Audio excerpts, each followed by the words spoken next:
Penalty corners are the most opportune moment for a field hockey team to score. With double the amount of attacking players, the penalty corner is set up by the offensive team. The strategy for penalty corners is run through three main positions. The three main positions would be the injector, who inserts the ball into the corner, the stick stop at the top, and then the striker or the hitter to come in and play the ball on target. Once the ball is put in play, the striker has essentially a free shot at goal. The penalty corner shouldn't be wasted, as Ohio is only averaging 3.7 of them per game. Plus, producing a productive penalty corner can earn anyone some extra playing time.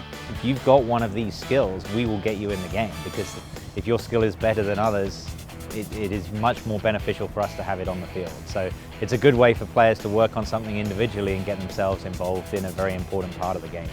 With each position comes a new skill, and those skills aren't necessarily indicative of where that player plays on the field. At that point, it's who is the best. The injector needs to be fast with their ball. They need to be accurate.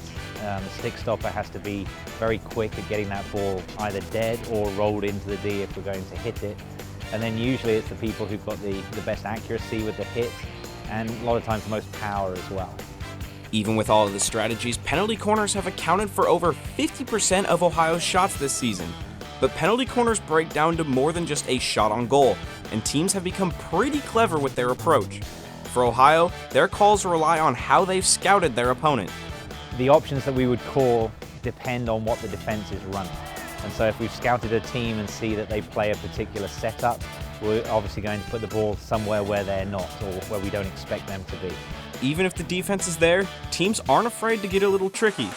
For Macmillan, he's a fan of anything that finds its way into the back of the goal. I like passes, but obviously you need to execute those, and you need the defense to be in the right place for those to work. Probably the best example of that was against us at Miami this year. They ran a really good one where they had 2 or 3 passes. Execution is key, and certainly makes every penalty corner worth watching.